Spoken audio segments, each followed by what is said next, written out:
الحمد لله رب العالمين والصلاة والسلام على نبينا محمد وعلى آله وأصحابه أجمعين. أما بعد. So this is our first class together in the readings in the work of Ibn Qayyim rahimahullah ta'ala, which does not actually have a title from the author, but the people of knowledge have given it a title based on the subject matter, which is recited to Ibn Qayyim لأحد إخوانه. It is the letter of Ibn Qayyim rahimahullah to one of his brothers, to one of his brothers. So we begin reading this letter this morning, asking Allah subhanahu wa ta'ala to help us and to aid us and to facilitate for us to benefit from this treatise and from this great letter, and to make the knowledge approved for us and not against us. So with that being said, the likes of these gatherings are not like the formal classes any normally and the likes like this. So this is a more informal class where we'll just read together, and if anyone has any comments or any benefits to add or questions along the way, inshallah we can take them. So we'll just read a reading amongst ourselves, and any benefits that Allah opens for us or facilitates for us, we mention them and the likes. So this class here is going to be more like a mudakara or mudarasa, that we just want to study together this work, read it, and any benefits that any one of us has, then he should mention them and not be shy. Alhamdulillah. So the treatise, Risalatu Ibn Al-Qayyim لأحد إخوانه. This is a letter. This book here, this treatise that inshallah we're going to read, it's not actually a book, but it turned out to be a book. And originally it's a letter that Ibn Qayyim, he wrote to one of his friends, to one of his companions, and his name is Alauddin. And it's not mentioned who Alauddin is, and there's no any certain knowledge who this individual is, except that he was one of the companions and one of the friends of Ibn Qayyim rahimahullah, and he had chosen him to write him this letter. And Allah subhanahu wa ta'ala had decreed that this letter that was written by Ibn Qayyim rahimahullah to Alauddin would remain and would be spread until it became this beneficial work. And this letter here is full of great advice and great benefit, starting out with regards to the benefit of guidance and the importance of guidance, and then touching on a number of very beneficial and important topics. And then the main thing about the work is he is giving him advice about the prayer and how the prayer can be the delight of your eye. Because the Prophet sallallahu alaihi wasallam, he said, وَجُعِلَتْ قُرَّةُ عَيْنِي فِي الصَّلَاةِ, and the delight of my eye was made in the prayer. So Ibn Qayyim, he's telling him now, giving him advice that if you want the prayer to be the delight of your eye, there's 6 points you have to follow. There's 6 points you have to follow, and he mentions each point briefly. And they're stages of worship of the heart, beginning with ikhlas and following the Prophet sallallahu alaihi wasallam, and also al-ihsan, and a number of points he mentions them. And this is the summarization of this treatise, but it is very beneficial. So again, to see what it is, Ibn Qayyim, he is writing one of his friends, one of his companions. His name is Alauddin. He's writing him a letter, and the letter that he is writing is turned into this great treatise that Allah subhanahu wa ta'ala has decreed the last will be spread for the ummah to benefit from.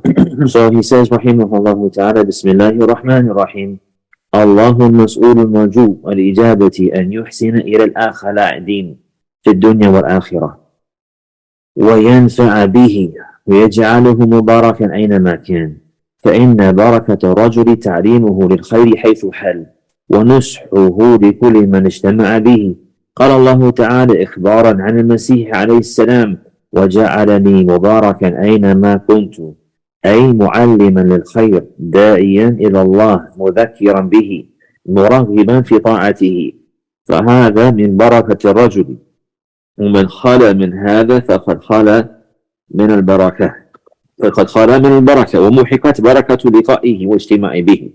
He says, rahimahullah ta'ala, he says, it is Allah, He is the one who we are asking, or He is the one who is asked, or that I ask, and that I'm hoping for His response, that He will do good to the brother Ala-ad-Din. So Ibn Qayyim, he began the treatise, rahimahullah ta'ala, with the basmalah, and then after that with a supplication and a dua, asking Allah subhanahu wa ta'ala with hope that He will respond, asking Him to do good to Ala-ad-Din, asking Him to do good to the brother Ala-ad-Din. And this is from those beautiful supplications. Yani and yuhsina ila al-akh Ala-ad-Din. Similar like this is whenever a person, he says to his brother, Ahsan Allahu ilayk, Ahsana Allahu ilayk, may Allah do good to you. So this is a supplication. He's saying that I'm asking Allah, and I'm hoping in Allah that He will respond to my supplication, and that is that He will do good, make al-ihsan to the brother Ala-ad-Din in this life and in the hereafter, and make him beneficial. So this is a beautiful manner of how he's starting and opening up this letter, and he writing to his brother and supplicating for him and asking Allah subhanahu wa ta'ala to do good to him. And Allah Azza wa Jal, He is Al-Muhsin.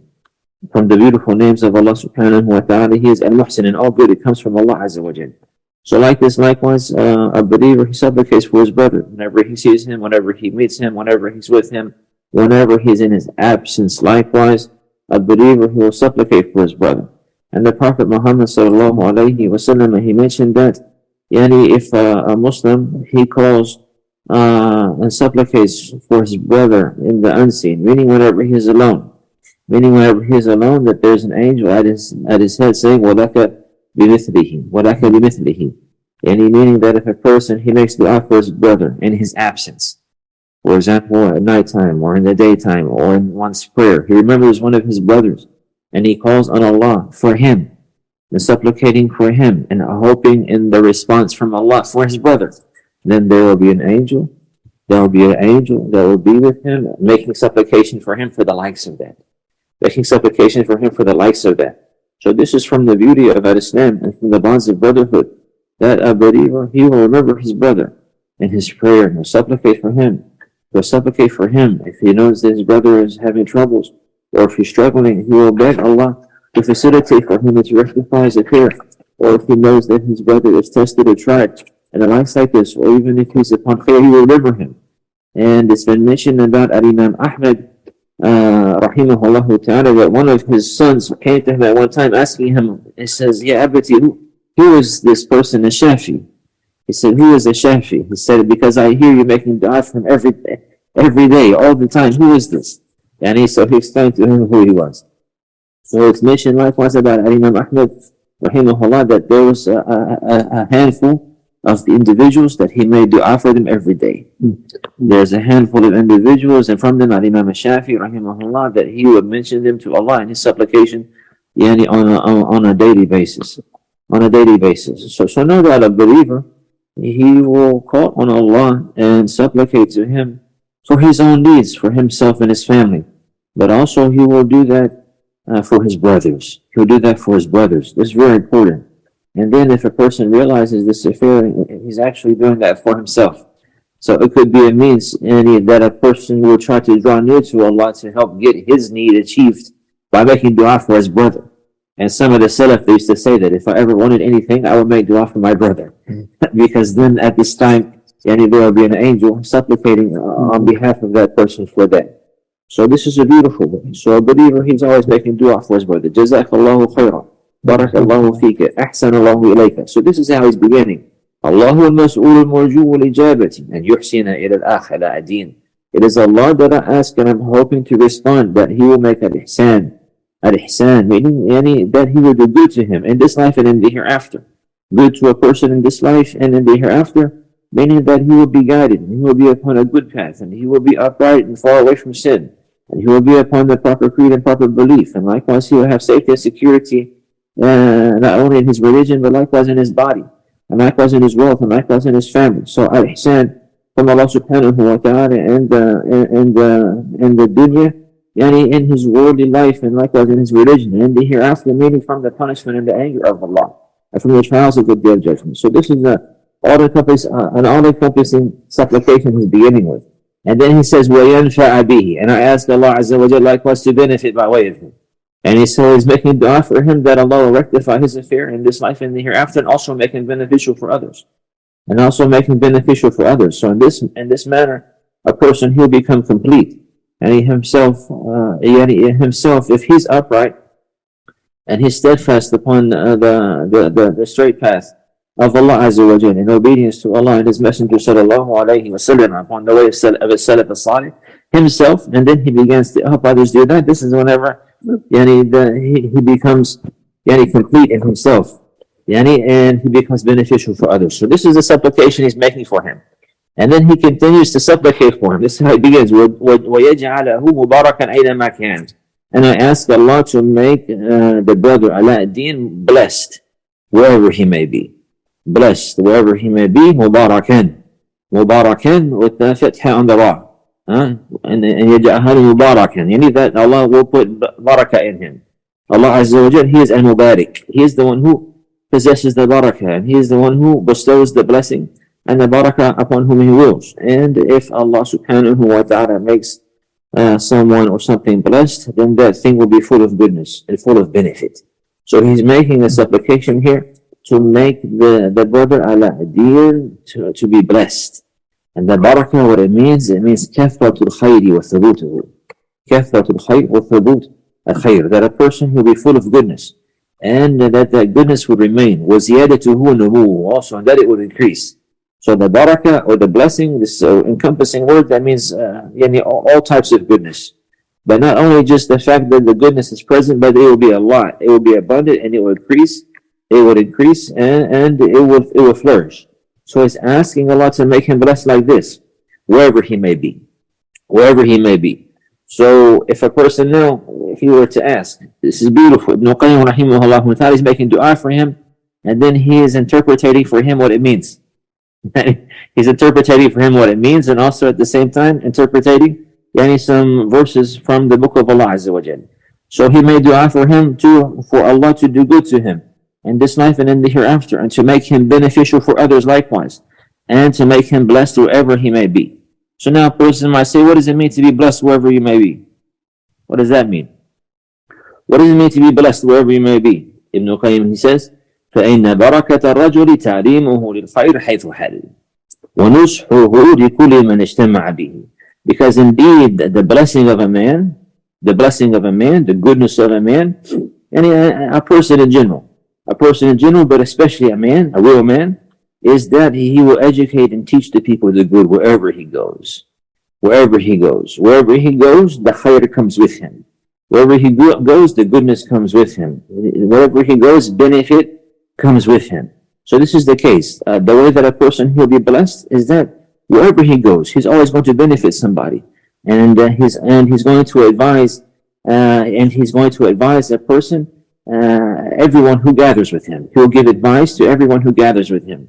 And this doesn't mean that he's going to be necessarily a great scholar and interpreting in details every last benefit in the life like this, or going into details of affairs of the religion and advising point after point. But rather, what it means is to be upon goodness, to teach the people what one knows, and to remind the people and to advise them.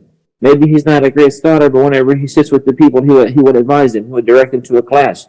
He would direct them to a beneficial lecture. He would direct them to some books of the scholars, or he will be in the gatherings and he will remind the people to fear Allah while the people are being heedless. For example, maybe falling into backbiting, he will remind them that backbiting is haram, or he'll direct them away from that. Or if he knows that in the gathering there are certain people that have bad manners, and before they are able to take hold of the gathering, he will redirect them, and the likes like this. And he will bring goodness wherever he goes. So no doubt, teaching the people the details of the religion, this is included first and foremost. But likewise, along with that is just being sincere and giving advice and directing people to the good that one knows. And directing to the people to the good that one knows. And being being a good role model and educating the people and teaching the people and helping the people and advising them. So then he says, where is this derived from? And he says, قال الله تعالى إخبارنا عن المسيح, that Allah, he says, the Most High, informing about Al-Masih, about Isa alayhi salam. He said, Allah, he said about Isa alayhi salam, وَجَعَلَنِي مُبَارَكًا أَيْنَمَا كُنْتُ. And Allah, he has made me blessed wherever I may be.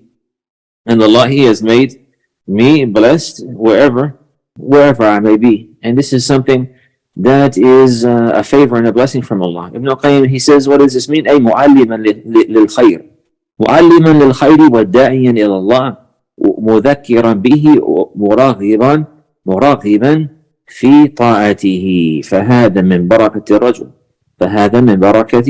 الرجل. He said that Allah, he said about Isa that Allah has made me blessed wherever I may be. Ibn al-Qayyim, he says, as someone who is teaching the goodness. Someone is teaching the goodness and calling to Allah and reminding and admonishing the people about Allah and encouraging the people to obey Allah. So this is the blessing of a man. This is the goodness of a man. That he is somebody who himself is not heedless. That he is somebody who himself is not forgetful. That he is somebody who in himself he's not negligent. That he himself he's somebody who remembers Allah. And he remembers the meaning of Allah, and he remembers the limits, and he knows the regulations of Allah, and he's striving to abide by that.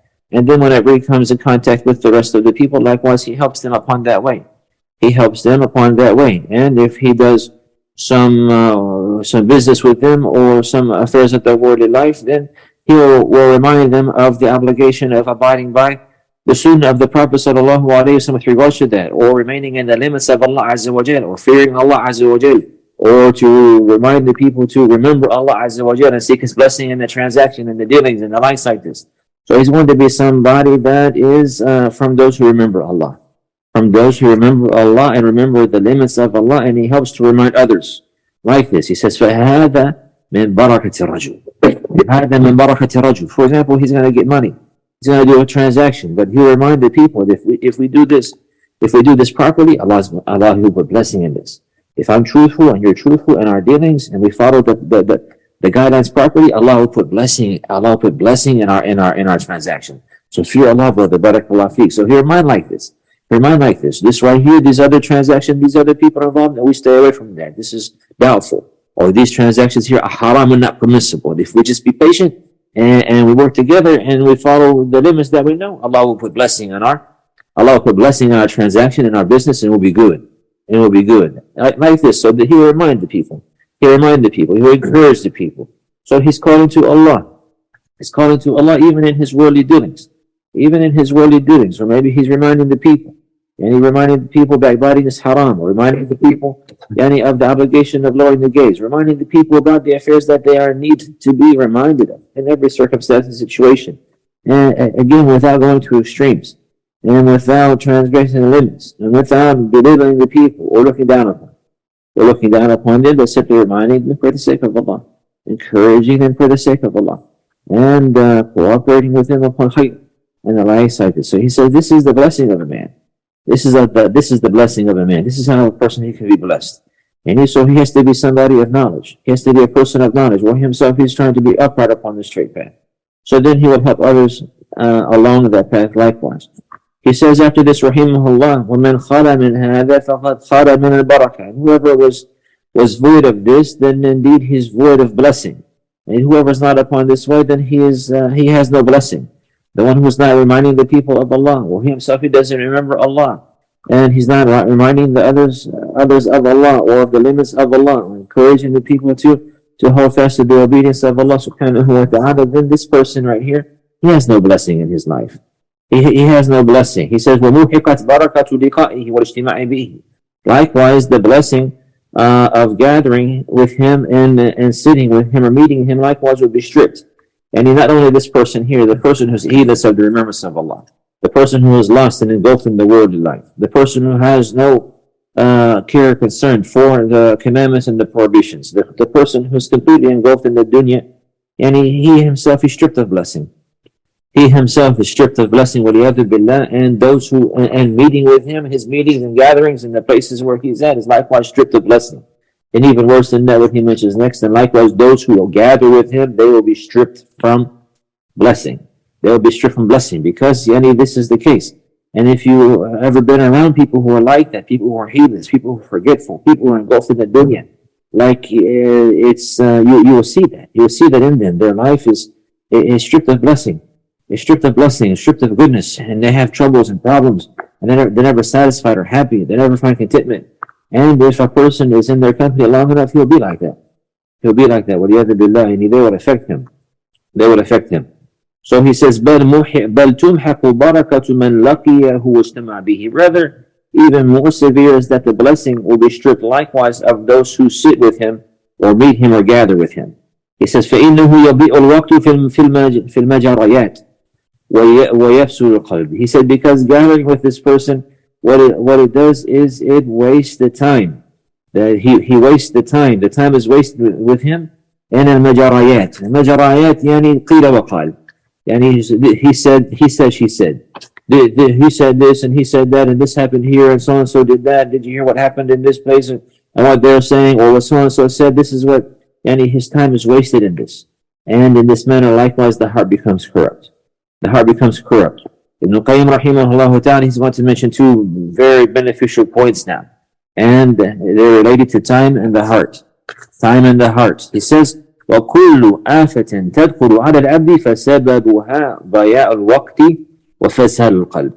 He said, in every disease or calamity, every ill or bad thing that comes to a person, and he enters upon a person, meaning that a person he experienced in his life, he says the reason for that, the reason for this ill, the reason for this problem, the reason for this foul affair coming into the life of a person is because of wasting time and the corruption of the heart. Wasting time and the corruption of the heart. He says, وَتَعُودُ بِضَيَاءِ حَظِّهِ مِنَ اللَّهِ. And from wasting time and from the corruption of the heart, this only comes back on that person by missing out by losing his relationship with Allah Azza wa Jal. Losing in his relationship with Allah Azza wa Jal, وَنُقْصَانِ دَرَجَتِهِ وَمَزِيدَتِهِ إِنْدَهُ. And this is going to be a reason for his level and his rank with Allah to be decreased or to be deficient. And he's wasting his time. And his heart is corrupted, so this is a means to take that person away from Allah.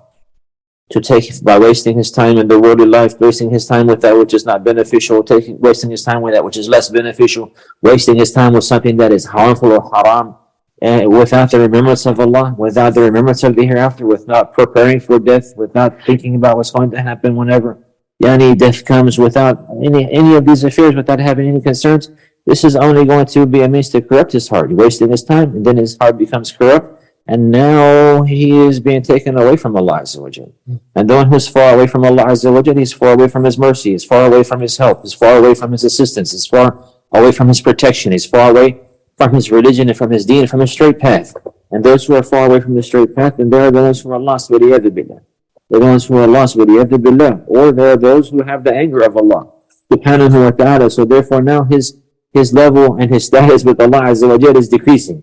Any meaning his faith is decreasing, and likewise his protection from Allah is decreasing and weakening, and his status with Allah subhanahu wa ta'ala is becoming low. Meaning that he will be from those who do not have the tawfiq from Allah Azza wa Jal. He'll be left to himself. وَلِيَذِ بِاللَّهِ. So he says, وَلِهَذَا وَصَّى بَعْضُ الشُّيُوخِ فَقَالَ اِحْذَرُوا مُخَالَطَةَ مَنْ تُضِيعُ مُخَالَطَتُهُ الْوَقْتِ وَتُفْسِدُ الْقَلْبَ. فإنه متى ضاع الوقت وفسد القلب انفرطت على العبد أموره كلها، وكان مما قال الله فيه ولا تطع من أغفلنا قلبه عن ذكرنا واتبع هواه وكان أمره فرطا. So he says, because of this reason, some of the mashayikh, some of the people of knowledge, Ibn Qayyim, he says, because of this, some of the people of knowledge, they said you have to be careful and stay away from mixing and being in the company of the people who their companionship will waste time and corrupts the heart. And some people, they're like this. If you're in their company, they waste your time. They're people who they themselves, they waste time in that which is not beneficial. They waste time if it's not in something haram. If it's not in something haram, it's in something that's not even beneficial. Wasting time talking about basketball games. Wasting time talking about football games. Wasting time talking about politics. Wasting time talking about things that does not even concern a person. Wasting time talking about so-and-so's family, even work, and this issue and that issue, and what so-and-so said and what so-and-so did, and what's going to happen in 2030, and all these things people that get involved in, and Allah understand where they get this stuff from. They're wasting their time. They're people who they themselves, they waste their time. They waste their time, and if you are in their company, they'll waste your time. So he's saying here, the Mashaykh, that Ibn Qayyim, he says some of the Mashaykh that he's aware of what they used to say, ihdaru, is to be cautious, watch out, stay away from mixing with the people that mixing with them wastes time. Whenever you're in their company and their companionship, waste your time. Waste your time. So if they waste your time in something that's haram, this is what he's telling you to avoid. If they're wasting your time in something that's haram, this is not permissible in the first place. This is even more severe and even more worse. He says, because then he's to stay away from the company and the companionship of those who their companionship wastes time and corrupts the heart. Because likewise, if a person is just wasting time and he's engulfed in the affairs of the worldly life, he's going to become forgetful. He's going to become heedless. So this is the point here. The one who is upright, and he's going to remind you. So it doesn't necessarily mean he's going to be giving you a khutbah every time he sits with you. He's giving you a khutbah. Inna alhamdulillah. But he's going to remind you. He's going to be your companion. He's going to be your friend. So even if you're involved in some worldly affairs, or even if you're enjoying yourself, having fun, for example, exercising or doing some type of recreation, he's going to do that in the limits of Allah. He's going to remind you of Allah. He's going to benefit himself by looking in the creation, for example, look at that tree, Allah Akbar, and remind you of the greatness of Allah, like this. So he's not going to be heedless. So he's going to be along with you, enjoying yourself, partaking in that which is permissible, and reminding you at the same time of the reality of life, not being forgetful. So it doesn't necessarily mean the fact that he's going to be someone who teaches and advises whoever he's with, that he's going to give them a khutbah every time he sees them. And it's going to be like this. No, that's not the case. And maybe sometimes he's going to admonish them, other time he's just going to be a good companion and friend and help them upon the straight path. Give them sincere advice, laugh with them and that which is permissible, in moderation, joke with them without lying, so on and so forth like this. This is a good way, alhamdulillah. So this is what he's talking about. As for the people who, whenever you sit with them, they waste your time, that this is going to corrupt your heart. This is going to corrupt your heart. The Prophet Muhammad sallallahu alayhi wa sallam, he said, الرجل على دين خليله فلينظر أحدكم من يخالل. He said that a person, he's upon the religion of his companion. So you have to look to who you take as intimate friends. فلينظر من يخالل, يعني من يتخذ خليلا. In one wording likewise, the Prophet sallallahu alayhi wa sallam said, فلينظر من يخالط. And so let him look to who he mixes with. So one of them is more general than the other. فَلْيَنْظُرْ مَنْ يُخَالِلْ, and he look to who he takes as his close companions, and those who he has close relationship with. So it's one thing to have a close relationship with somebody, and it's another to have acquaintance. Yeah, you have acquaintance with them. Somebody you have to work with, you have to see him, you can't miss him. He's at your job. You know what I'm saying? So he's your acquaintance. You don't take him as your companion. You don't express your inner problems to him and get advice. No, you just say, how you doing? Everything's good, like that. If he's a Muslim, Assalamu alaikum, kayfa haluk. And then you keep it moving. If they're not from the people who are proper to take as a friend, then you just have an acquaintance with him. You just have an acquaintance with him, and you keep the relationship distance, and you don't bring anybody close. If the people that you bring close, they're the people that you're not afraid they're going to harm you. So if you see signs from people that they have problems with them and that themselves is not on the straight path, they're not from those people that have barakah with them, then you don't, if it's a Muslim, you don't abandon him. But these are not the people you're going to bring close to you. Because if you do, they're going to burn you. If you do, they're going to burn you. If they can't even establish their own religion, and if they're not reliable in their own deen, then if you bring them close to you, they're going to bring that with them to you. They're going to bring that with them to you. And many times a brother, he's going to be kind, he's going to be nice, and he's going to be innocent, and then he'll get hurt because of that. Trusting people, relying on people who he himself, he's seen from them that they're not reliable. He's seen in their religion. He's seen from them they're backbiters. He's seen from them they're wasting time. He's seen from them they're not upon that manhaj as-Salafy clearly. It's seen from him they're wishy-washy in the life cycles. Mudaddadeen. Like this, one day they want to do this, the next day they want to do that. You know, that he sees from them that they're not really working hard against their soul to be good. You know, so these people right here, you don't bring them close to you. Yeah, so some people you shake their hand, and other people you shake their hand and you give them a big hug. So the one that you shake their hand, you give him a big hug, that's the one that you love for the sake of Allah. You love him because what you see from the good of his deen, from his religion, from his manners, from his conduct, like that. As for the other people, then you have to be careful, because they're gonna waste your time, they're gonna corrupt your heart, they're gonna bring problems. They're gonna bring problems. So this is very important who you take as an intimate friend, who you take as a reliable and trustworthy companion. And that you trust. And from the best of the companions are those who study with you and you review knowledge together. That's from the greatest relationship.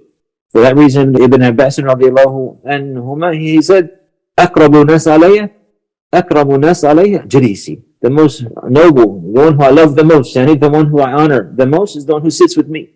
The one who sits with me and studies and reviews knowledge. So one of the greatest bonds the believers can have after faith is the bonds of knowledge. The bonds of knowledge. وَالْعِلْمُ رَحِمُ بَيْنَ أَهْلِهِ. الْعِلْمُ رَحِمُ بَيْنَ أَهْلِهِ. So again, you have to be careful who you take as a close friend. And likewise, in the other wording, فَلْيَنْظُرْ أَحَدُكُمْ مَنْ يُخَالِطْ. Then one of you, he needs to watch out.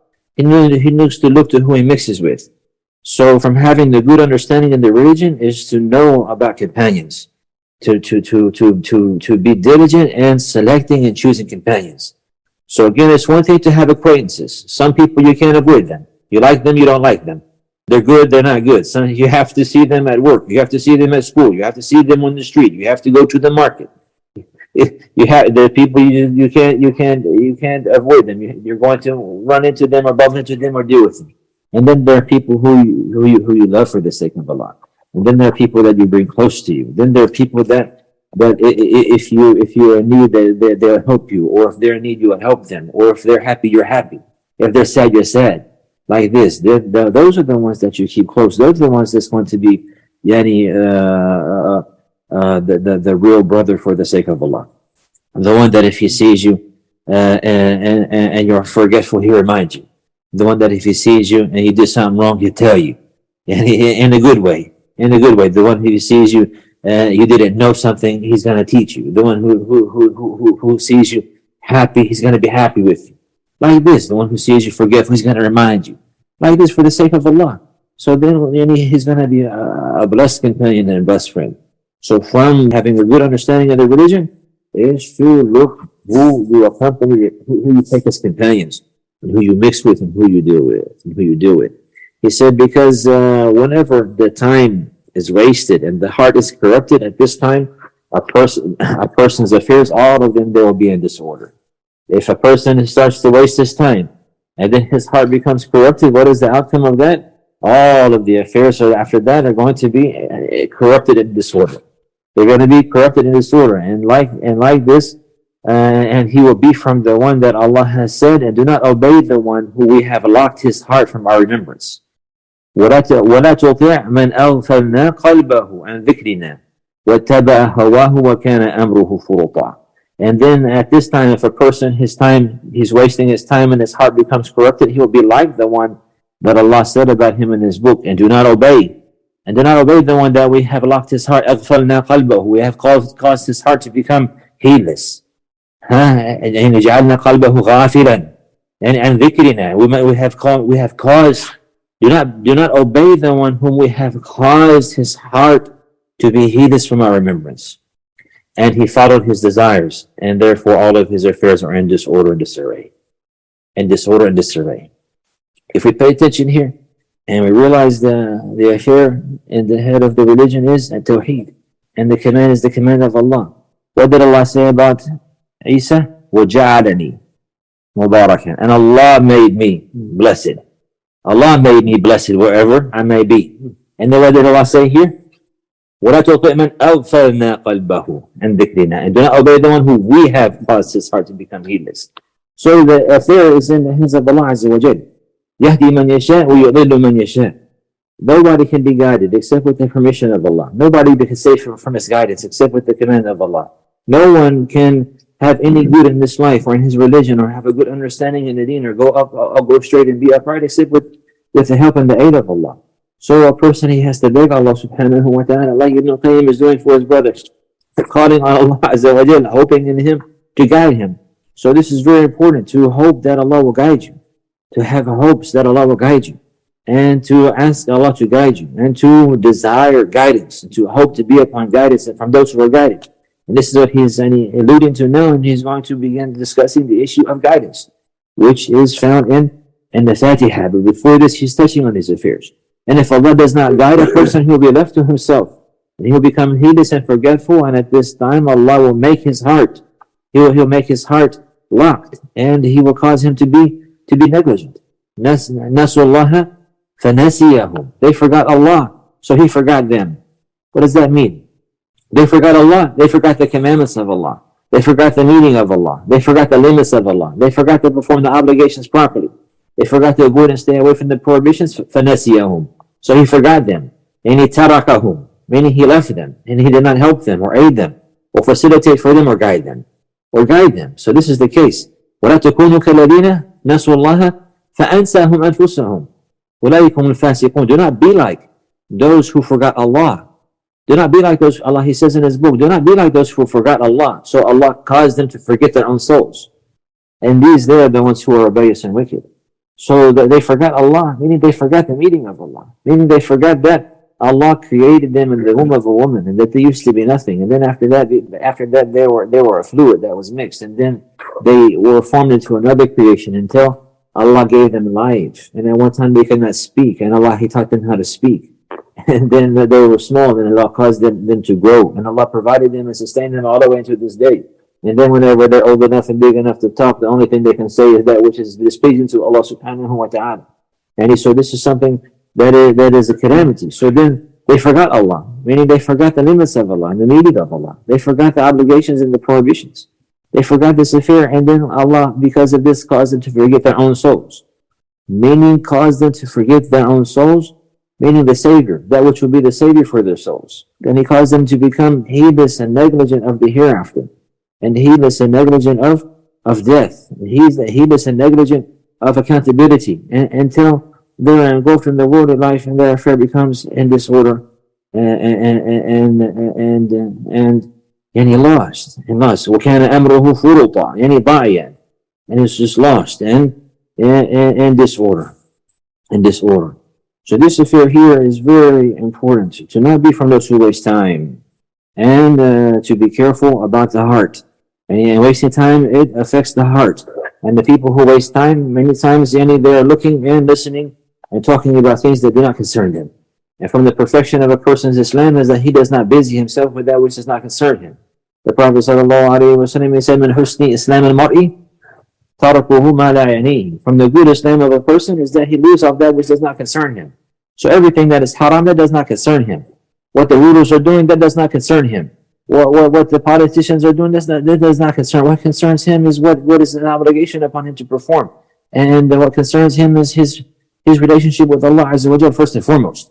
And that which is for his best interest for his family, and their religion, and in their worldly life. This is what concerns him. Making a halal living to provide for himself and his family, that's what concerns him. And he establishing the obligations and avoiding the prohibitions first and foremost, that's what concerns a person. That's what concerns a person. So he's warning from being from the likes of those people.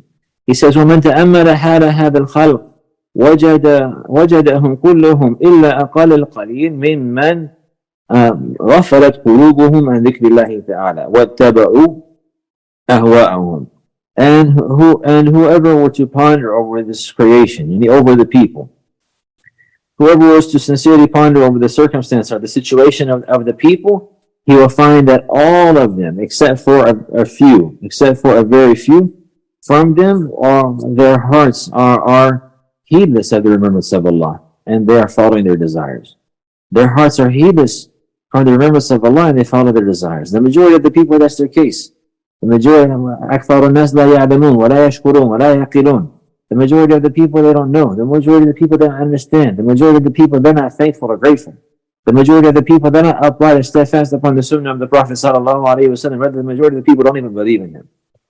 Rather, the majority of the people don't even believe in the Prophet sallallahu alaihi wasallam. So they're heedless of the remembrance of Allah, and as a result of that, they follow their desires.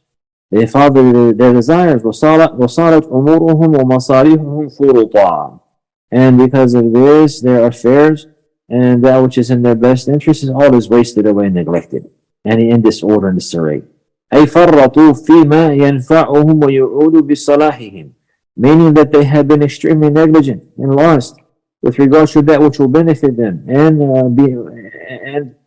be in their best interest. واشتغلوا بما لا ينفعهم بل يعود بضررهم عاجلا وآجلا. Rather, they have been fully engaged and occupied or preoccupied with that which does not benefit them, and that which will be a means to bring about harm for them, any sooner and later. Sooner and later. Sooner and later. Has come in Jami' Tirmidhi from the hadith of Abi Hurairah radiyallahu anhu, that the Prophet sallallahu alaihi wasallam, he said, ما رأيت مثل النار نام هاربها ولا مثل الجنة نام طالبها. Sallallahu alaihi wasallam, I said, I've never seen anything like the hellfire, and the one who's fleeing from it, he's sleeping.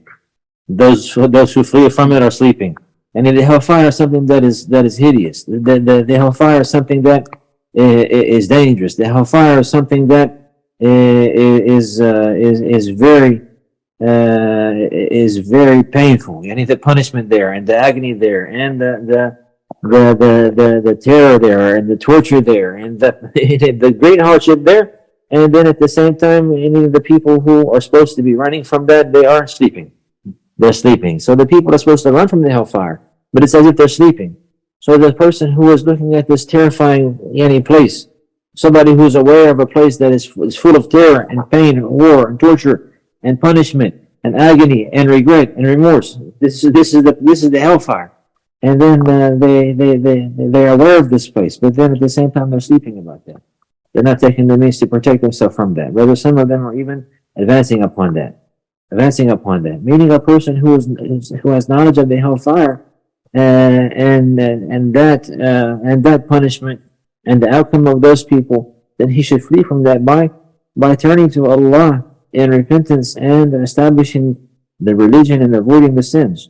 وَلَا مِثْلُ الْجَنَّةِ نَامَ طَالِبُهَا. I never seen anything like the paradise. All of the pride and the joy and the happiness that's in the paradise, and all of the bliss and the felicity and all of the good that's in the paradise, but the people who are asking for it or seeking after it, they're sleeping. And meaning that if a person, he really understood the great happiness and joy that's in the Jannah, and the great opportunity to see Allah subhanahu wa ta'ala in the hereafter, that he would not sleep on that, and he would be advancing upon that way, making effort to get there. He would not be sleeping whenever it's right in front of his face. Whenever it's right in front of his face, all he has to do is move. He has to move, and by seeking the paradise, in the obedience of Allah Azza wa Jal. In the obedience of Allah Azza wa Jal. So this person here, who is heedless of the hereafter, and who is neglecting his time, and his heart becomes corrupted, then he is the one who has forgotten Allah Azza wa Jal. He has forgotten Allah Azza wa Jal, and he follows his desires. So following the desires is something that's very dangerous. Following the desires is something that's very dangerous. Some people, if they get it in their heart that they want to do something, they'll do it no matter what. If it comes into the heart, I want this, I want to do this, I want to be that, I want this job, I want that job, I want to have this degree, I want to have that degree, I want to have this money, I want to have that money, I want to go here, I want to go there. And if that thing gets in some people's heart, they'll do it no matter what.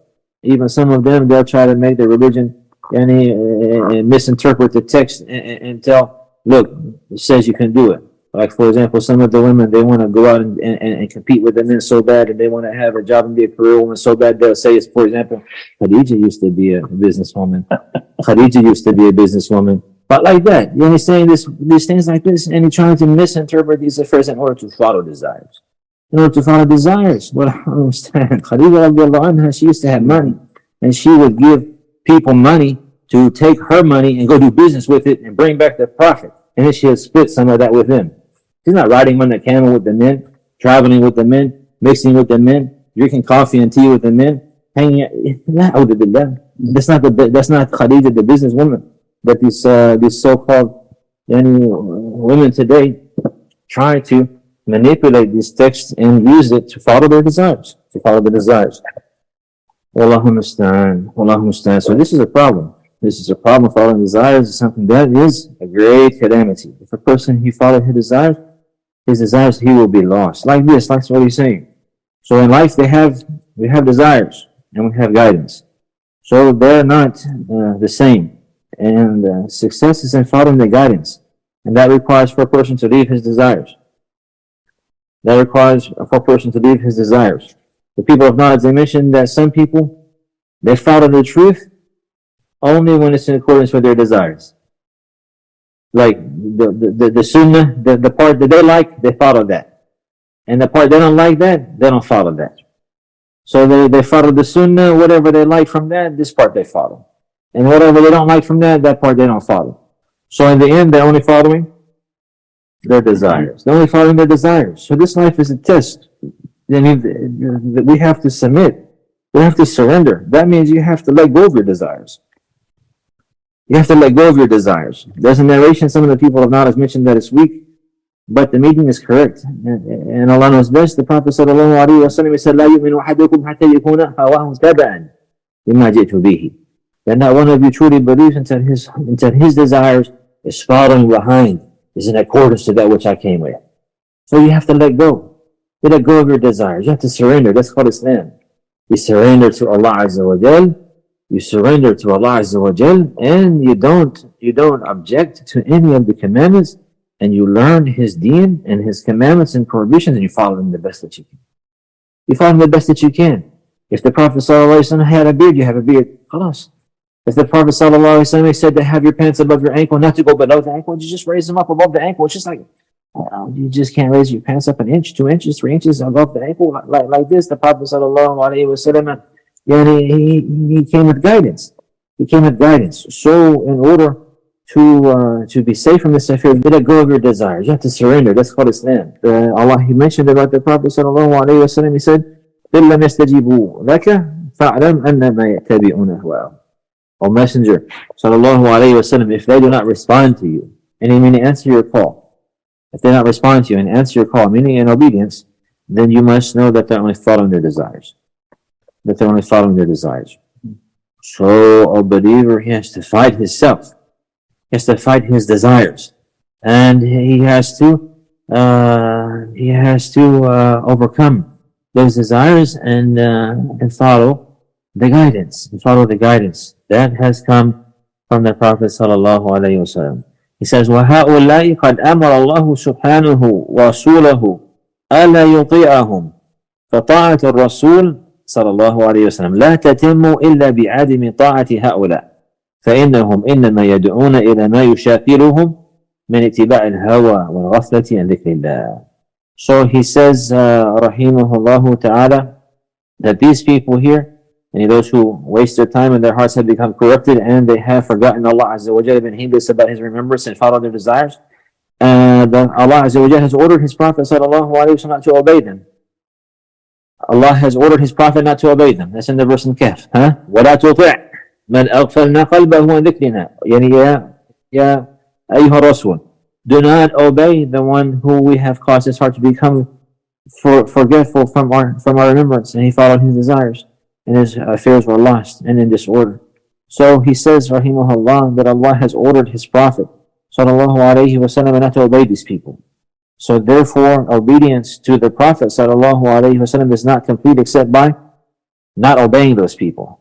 So you can't obey the people who's misguided. They're, come on, come with me. Let's go to this place, let's go to that place, let's do this, let's do that. We don't listen to them, we don't obey them.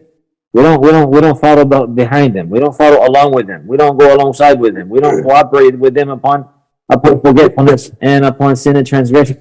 This is and to obey the Prophet sallallahu alaihi wasallam will never be perfected or complete until a person he turns away from them. And those who are in opposition, those who are forgetful, those who their hearts are corrupted.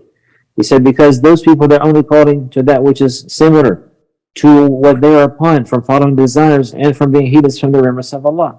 And if you get around these people, they're only going to remind you of the worldly life. They're only going to cause you to become forgetful and heedless like them.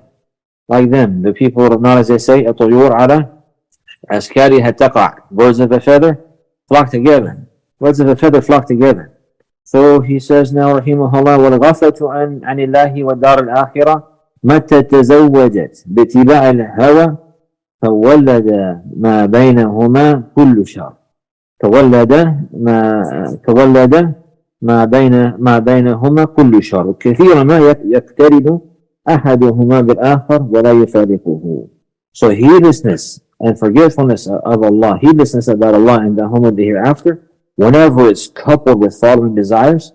So we have two issues. We have being heedless about Allah, heedless from the remembrance of Allah, and heedless of the hereafter. The hereafter, that's the meeting of Allah and the accountability with Allah. Whenever this here is coupled with following desires, a person first is heedless, and then on top of that, he's following his desires as well. He says this from this, and all evil and wicked comes about. All evil and wicked comes about. And many times they're coupled together, and they are not ever separated. And many times they come together. The person who's heedless of Allah Azza wa Jalla in the hereafter, and many times he is the one who follows his desires. And the reason why he's following his desires is because he's heedless of the hereafter. And he's heedless and forgetful of Allah and the greatness of Allah and the blessings and the favors of Allah and the meeting and the accountability and standing before Allah. He says, وَمَنْ تَأَمَّلَ فَسَادَ أَحْوَالِ الْعَالِمِ عُمُومًا وَخُصُوصًا وَجَدَهُ نَاشِيًا عن هذين الأصلين. فالغفلة تحول بين العبد وبين تصور الحق ومعرفته والعلم به فيكون من الضالين. واتباع الهوى يصده عن قصد الحق وإرادته واتباعه فيكون من المغضوب عليهم. Allahu Akbar. He says, and whoever ponders over the corruption of this world in general and specific, in the corrupted circumstances that we live in this life, he said, in general and specific, he will find that all of this corruption in life is proceeding from these two principles: heedlessness, forgetfulness. Forgetfulness, it will come between a person and it will come between him and being able to visualize the truth.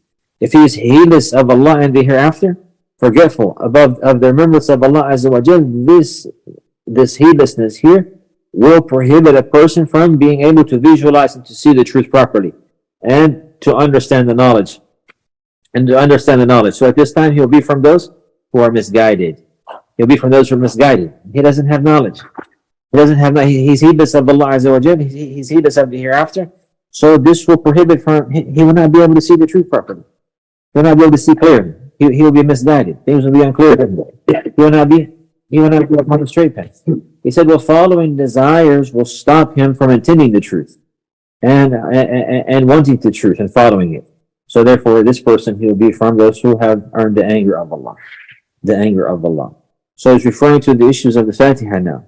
And the people who are misguided and gone astray, they're the people who don't have knowledge. Why don't they have knowledge? Because they're heedless. They're heedless and forgetful of Allah, and heedless and forgetful of the hereafter, so therefore they're not able to visualize and see the truth properly. And therefore they become misguided. They become misguided because they have no knowledge, they have no light, because they're forgetful and heedless of Allah and the hereafter. As for the other issue of following desires, maybe somebody has knowledge. He might have lots of knowledge. Maybe he memorized a lot of evidences, but he follows his desires. He doesn't implement that knowledge. He doesn't make that knowledge a guide for him. Rather, he follows his desires and puts his whims and what he wants in front of the knowledge. So therefore, this following of desires prohibits him from desiring the truth and from following the truth. So the truth will be there, and he will know it, but he'll prefer to follow his desires over that. You understand that? So this one is likewise dangerous, and therefore he will be from those who have earned the anger of Allah. From those who earned the anger of Allah. And then he mentions now as for al-mun'am alayhim فهم الذين من الله عليهم بمعرفة الحق علما وبالانقياد إليه وإيثاره على ما سواه أملا. And as for those whom Allah has bestowed His favors and blessings upon, then they're the ones that Allah has blessed them to have knowledge of the truth and has guided them to comply to that and to prefer it over everything else in application. So this is where he's moving on. Inshallah, we discuss these topics in the next class. هذا وصلى الله على نبينا محمد وعلى آله وصحبه وسلم.